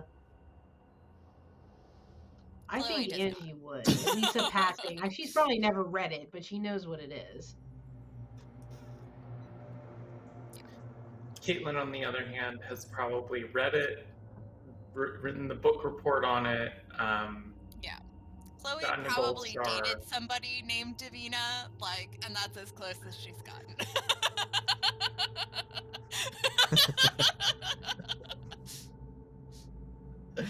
And depending on how well that relationship went, it's either a positive or a negative. Davina, you got me again. Yeah. She You spoke bitch. Italian and it was super great when we would go get pasta. So they're good memories. Davina holds magic in Chloe's mind. So whereas Caitlin and Angie might be feeling a little uncomfortable, it's Italian. It's romantic and invokes nice memories. She did really awesome things with her done. I bet she did. So knowing the information that Caitlin and Angie, you both have, I'm going to need you to make a decision.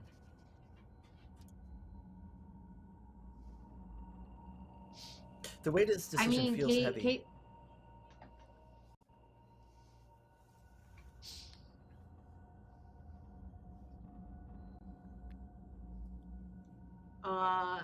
Caitlin, I mean, I never read them or anything, but Inferno is always the most interesting one, right? That's what everybody says. That's the one that I think sometimes they make you read in high school. They never make you do Paradiso and Purgatorio. Just Inferno, because that's the most interesting one. Well, yeah, it's also kind of the most engaging in a literary sense. It's kind of representative of, like, the deepest rings of hell, at least in Dante's vision, and really explains why, Dante had the kind of theology that he has. And, it's really representative of kind of his opinions of the church and, like, Christian faith and all of this. So I'm rambling, but that might be the most interesting. The poll is showing Paradiso winning right now at 44% in the poll in the chat.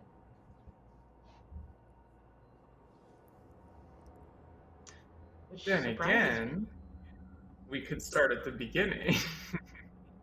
Ooh, now they're tied. Oh, Inferno. Chronology could be important.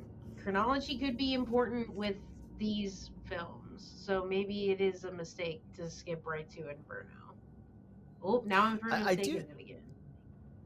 I do like that we're doing a poll for this, and I kind of want to weigh the audience here. And it sounds like there's massive calls for Inferno so far.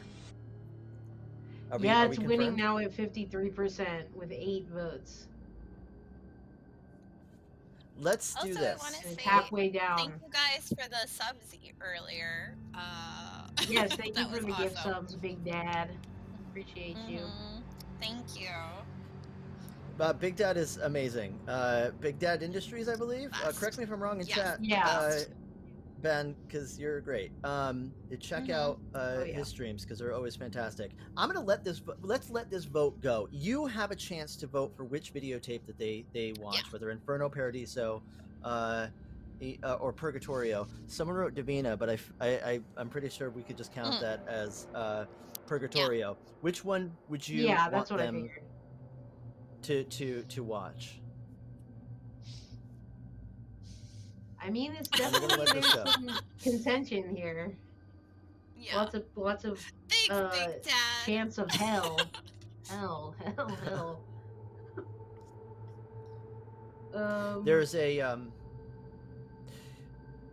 the tapes themselves, while very light, they're very textured.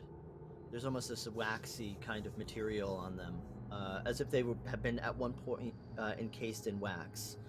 Inside the grooves, you know, in a VHS tape, there's small little grooves all over, just caked with a white substance, as if they've been consecrated. You can see on Paradiso, there is a kind of, well, I guess no way to put it than say it's a mold growing on it. Not thick, not obvious at first, but little small black dots. On Purgatorio, there are small dents, little imperfections, as if someone took the VHS and slammed it up against the wall a few times. Or against something else. Inferno, well, that has burn marks on the corners. Angie, you recognize those types of marks, like the bottom of all of your lighters.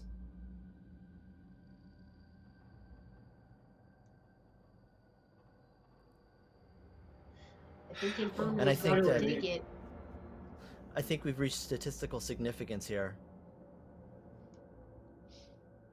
And I think that I think the choice is obvious now.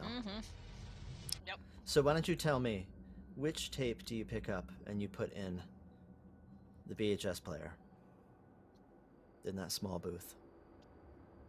Definitely Inferno. Yeah. I wonder pick up if the it's tape. like the Argento Inferno. It looks like somebody was, you know, enjoying the Inferno when they were watching the Inferno, you know? Oh, that's a really good idea. Like, and she like looks at Angie, like, And she like tries to be like, here you go. yeah, thank you. Caitlin, do you partake? Fine. But only because we had a very weird trying experience. It was a And you're really spraying weird the day. air freshener and you're cleaning out all of these booths before we close I tonight. swear. Yeah, definitely, definitely. I'll help you, Like- Chloe, too. Oh, thank you. That's so nice. Okay.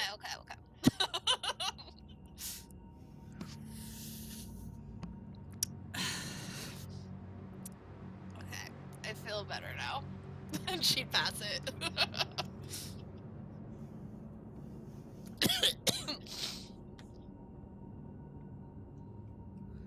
Okay, yeah, this is better. It's way better. Just like Way better. way better. Okay, Let's find out. Do this. Let's do this. Let's find out how better. You know, it'd God. be you know, it'd be really chill Yeah. if we all rolled soul, man. I want all of you to take both your dice, roll them, and add your soul score. I got a 9. All right. I got a 4. Come on, Angie. Don't let us down. Our dice are punishing. That's gonna be a 10 total for me. Perfect. You put the videotape in the VHS, and the greedy mouth of the machine swallows the tape. push play, and there's like a quickening underneath this booth. There's a rumbling that you can feel. It's not sharp, it's not abrasive. It's as if the earth itself is saying, shh. It's all gonna be okay.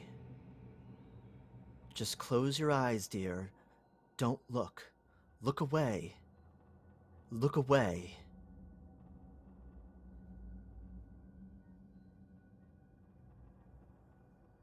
And the tape starts to play as the tape heads pull the tape through the VHS player. The VCR has some tracking issues at first. This wouldn't be Kult Divinity Lost without technical issues. The tracking rights itself, and you see a quiet room with a singular chair and a triangular A-frame room resembling an attic. There's a well-dressed, slightly overweight man. He walks into the room. He draws a circle around the chair. He sits and looks up at the camera. His face is familiar and stirring. The camera slowly pans in while he stares deep into each one of your eyes. His face looks waxy and covered with sweat. He's breathing.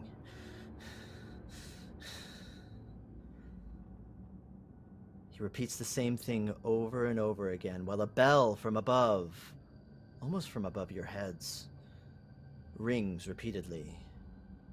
Through me you go into the city of weeping. Through me you go into eternal pain. Through me you go amongst the lost people. Through me you go into a city of weeping. Through me you go into eternal pain.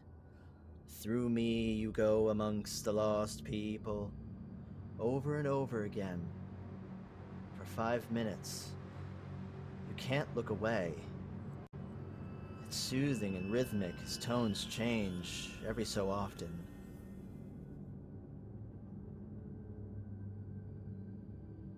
And then he stands. I adore thee, Evo. I adore thee, IAO. From the bottom of the pit to the rising sun of the heavens.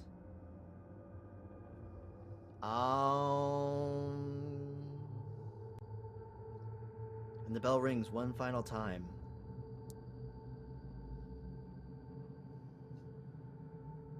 And the tape stops.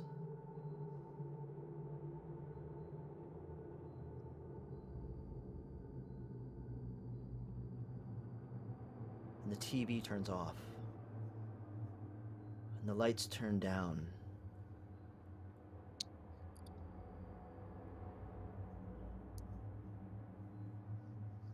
How do you feel, Chloe? I just imagine Chloe's just like, I don't get it. Yeah, strange video indeed. Like she's just gonna like look at like Caitlin and Angie to like explain what the fuck just happened. Like, why is that soup worth $1,000? Like, I don't get it. What Do you about get you, it? Angie? Do you get it?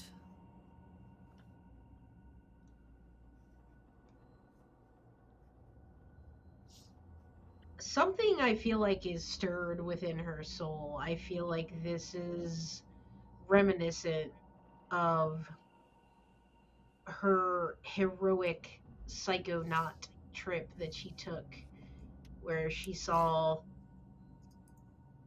gods and monsters, and something lodged deep in the chemicals of her brain starts to kind of spark, and I think she finds it hard to articulate that feeling. And she says, I don't know if I get it. I mean, I feel some type of way. Like it's like an incantation, right? It sounds like it's rising pit. There's a bell. There are all these elements. And then the framing is so sparse. Yeah. Caitlin, what do you think? Did that guy like look familiar to any of you guys? Like, I don't know. Like, I felt like I might have seen him before or something, right? Like, or maybe he just had one of the. Yes. But like, that's not possible. Something familiar. Because like, this is from like the 20s or whatever, right? I mean, do we even know? That's what he said. Yes, Caitlin. Yes, Caitlin. What do you think? Yeah. Caitlin is desperately trying to formulate what her sort of thesis statement would be for an essay on this film. She's trying to understand what it means, especially because Chloe is asking what it means. She's never had any trouble sounding smart or being able to bullshit the meaning of a movie, even when it meant nothing. So her mind is racing with post-structuralist, Marxist, the filmic sort of depiction of occult ritual, or perhaps it has some element of absurdism, and none of it is sticking, and her wheels are spinning, and she feels a little confused. There's kind of a ruckus outside that you hear. There's a different kind of rumbling. It's like a truck. Large truck is driving by or something. Oh God. It's loud, and you hear drums. And you hear horns.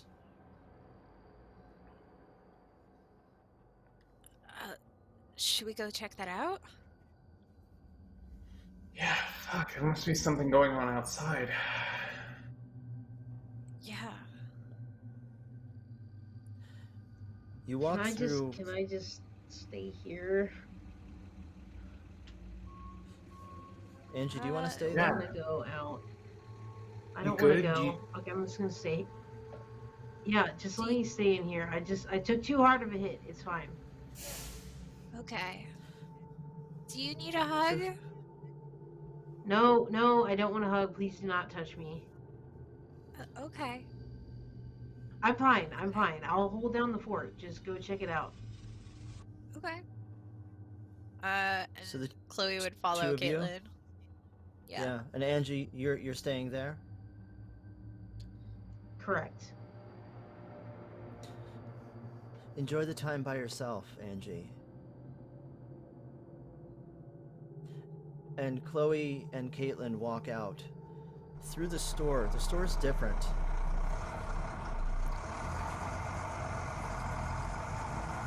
Store is almost demolished. There's a loud Wait, what the rumbling fuck? outside.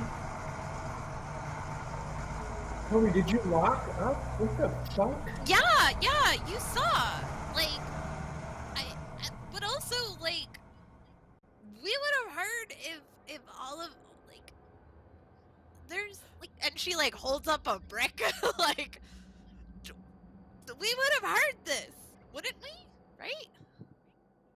You hear the bell of the door as the wind pushes it over and slams on the floor. And outside, you see a large vehicle passing by. God, is that a tank or what is that? It's black. And there's huge pipes coming out of it, throwing fire with giant chains pulling a procession behind it. Elephant-like beasts with giant human faces.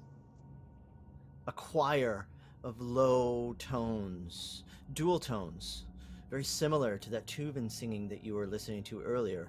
Oh!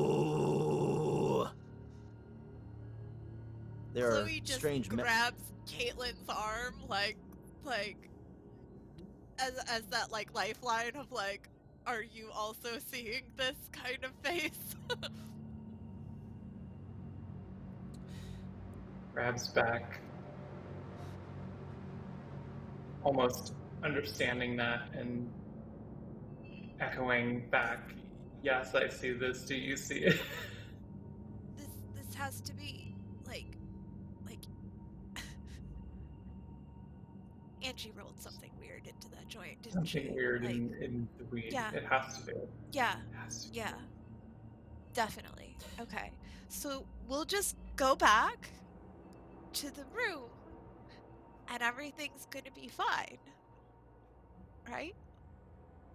Right, like, I 'cause think this the isn't real. snacks got enveloped into hell, Yeah. but we'll be okay. We just need to wait it out. The phone Yeah. rings. Oh god. That same phone wasn't destroyed. It was one of the only things that wasn't destroyed. It's like a bomb went off in here, but that phone is pristine. And the phone rings. Who's picking it up? Like, Chloe's definitely holding Caitlin's hand while she goes, while I assume Caitlin goes to answer it. Which is just like, you're Still not going holding alone. Chloe's hand, yeah. kind of. Yeah, you're not going alone.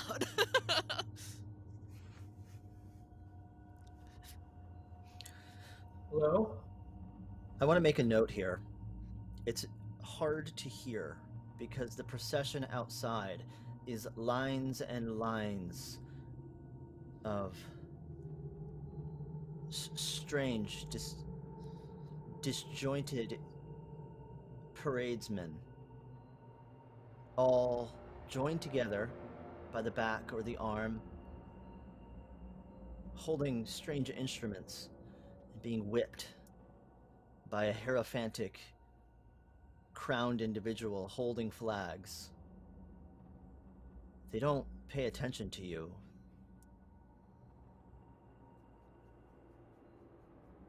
Did someone come in for me? Did somebody come in? Alan? Yes, Caitlin, it's Alan, obviously. My god. Oh my god. You telling me he needs to come here right now? We got the tapes. Yeah, You got the tapes. You made right now. a trade. Mm-hmm. The price was. They're a the little price was weird, not- but we got them. Yes, well, the value is expensive, and these tapes are very important to me. Now, did you catalog them? We're working on that. It's a little... Are you coming by? I need to ask you something, Caitlin. You didn't watch them, did you? Did you watch the tapes? Did you take them out and watch the tape? We watched one of them. We had to check the quality before we cataloged it. Yes, I see. My directions were unclear. I probably should have warned you that you should not, under any circumstance, have watched any of those tapes. Well, Why? I guess there's no hope now. All hope is lost, isn't it, Caitlin? What Abandon are you all talking hope. about? What does that mean? You know exactly what that means, Caitlin. I don't think that we're ever going to see each other again. I need you to be careful. I need you to be fast. And for God's sakes, whatever you do, don't go into any of those citadels. Stay away from where crowds of people are. I don't know if there are where food is. It's rather difficult to eat down there.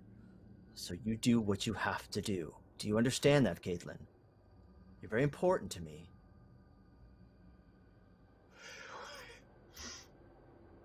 I don't understand anything. What are you talking about? Nobody rarely does. Good night, Caitlin. Don't get caught out alone. And he hangs the phone up. Alan? Alan? He's on his way, right? Fuck. Right? He's No, coming, right? he's not coming. What the fuck? He said we weren't supposed to watch the tapes. What the fuck? And he said we wouldn't see him again.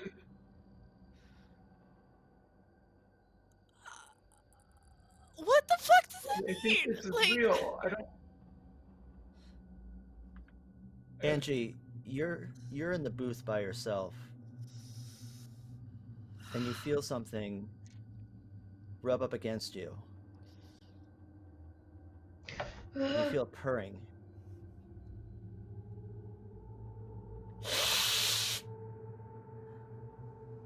It's a small cat.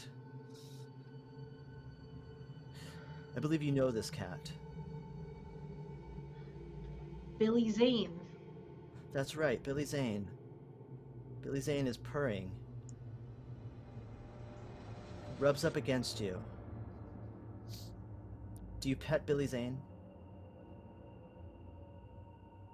Yes, I do. She lets you. Here's the phone hanging up. As Caitlin hangs up the phone, turns and runs away fast. Billy, no, Billy. Fuck. All three of you are alone here, but you do have each other. The question is, how long will that last? You barely survived working in that video store. How long will you survive in hell? This is where we're going to end our one-shot. It's not satisfying.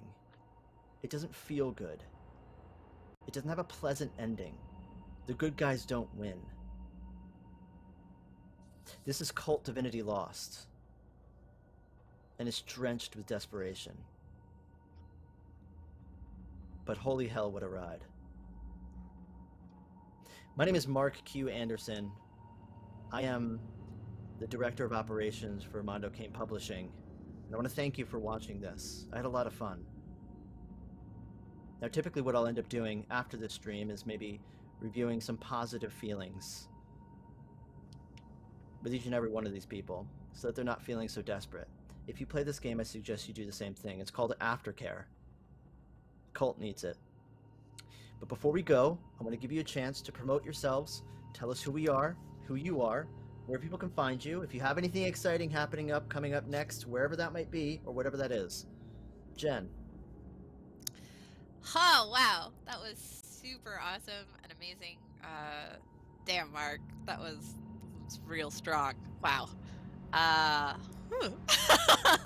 I'm Jen. I played Chloe Lamont tonight. I go by Savage Sparrow on the internet. I am the art director for Mondo Cane Publishing. Just announced today, yay!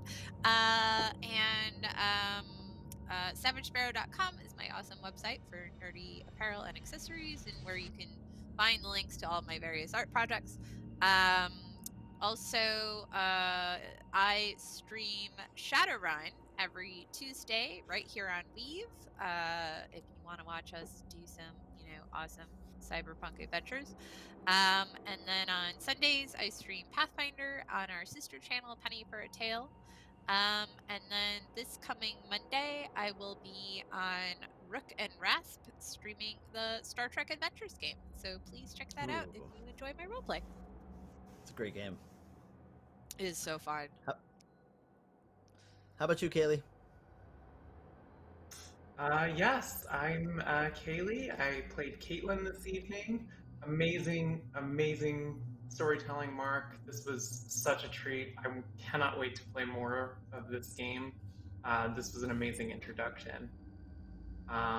You can find me at Kaylee K on most things. Only thing on Twitter is there is an underscore between the Kaylee and K.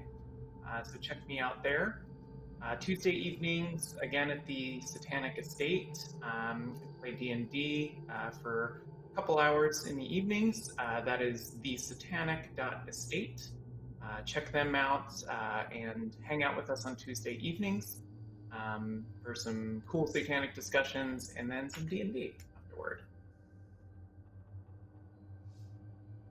Excellent. And finally, last but certainly not least, how about you, Sarah? Hey, I'm Sarah. You can find me on Twitter at MCDiabetes. Thank you so much, Mark. This was such a fantastic introduction to Cold. I feel queasy in the best way. It's like when I walked out of seeing Midsummer in the theater. I feel very similar to that. So you really, yeah, I mean, all that I wanted and more, truly, from my first Cult experience. In terms of where you can find me, I am the manager of editing and quality assurance here at Mondo Cane.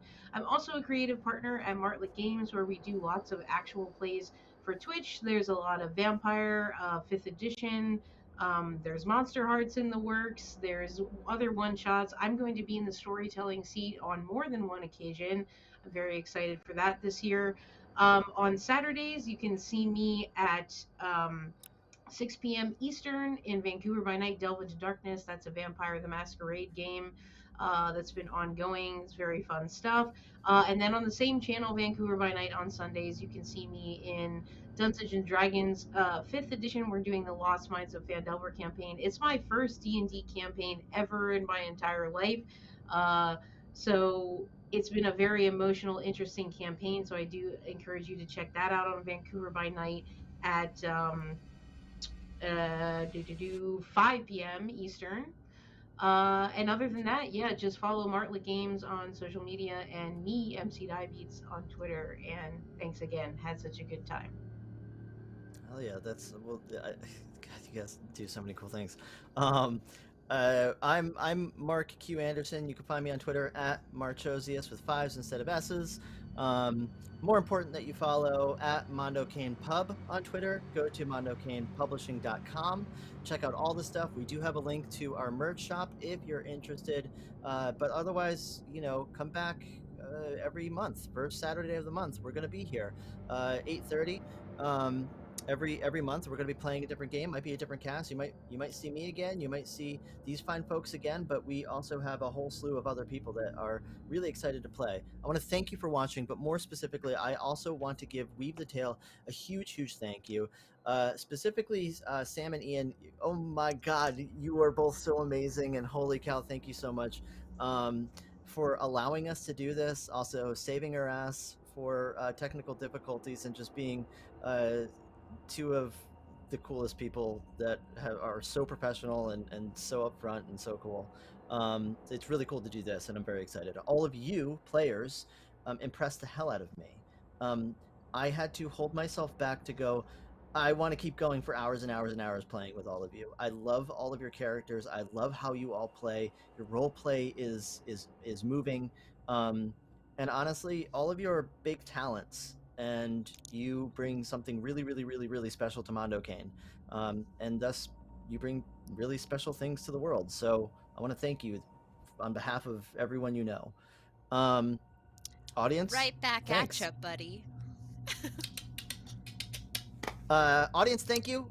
Make sure you subscribe to Weave the Tale, twitch.tv/Weave the Tale, on YouTube/Weave the Tale. Make sure you hit that like and subscribe button. I don't know. Hit that bell. I don't know what they say. And I've got nothing else. So I will see you next time. And I'll see you on the interwebs. And keep exploring new games and keep supporting indie role-playing games. I think that's it for us.